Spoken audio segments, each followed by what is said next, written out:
100 বছর বিরহ যন্ত্রণায় কেঁদেছিলেন, আমরা একটা মাত্র দিনের কথা শুনব।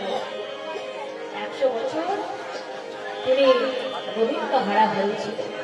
100 বছর গোবিন্দ হারা হয়ে কখনো ললিতা সতীর কণ্ঠ জড়িয়ে ধরে বলছে, ওরে সখী রে, মরিব মরিব আমি নিশ্চয় মরিব, ওই কারো হেন কোনো বিধি আমি কারে দিয়ে যাব। কখনো বিশাখা সতীর কণ্ঠ জড়িয়ে ধরে বলছে, সখী রে, কাল বলে কানা গেল মধুপুরে, সে কালে যেন কতদিন বাকি, আমার কোন সাগরে সত্যে ভাটা, তাহারে কেমনে হরে কেমনে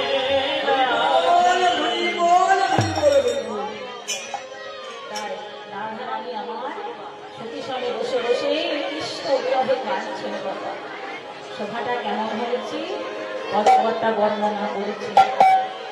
বলছে কৃষ্ণ কৃষ্ণ বলে কাঁদে বাহু তুলিয়ে, আজ কোমল বৃন্দাবনে কোমল মিত্রে পার করে বসে বসে কাঁদছে।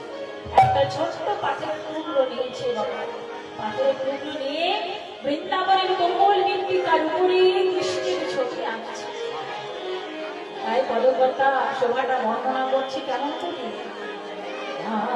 দেখিবা দেবা কৃষ্ণ কৃষ্ণ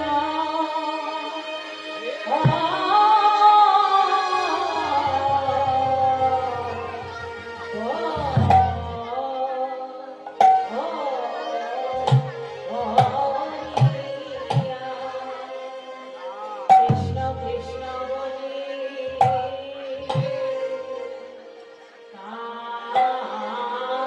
কাঁদে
এই গানটা শুনলে এটা বড় দল থেকে তালের গান, তিন চার ছন্দ।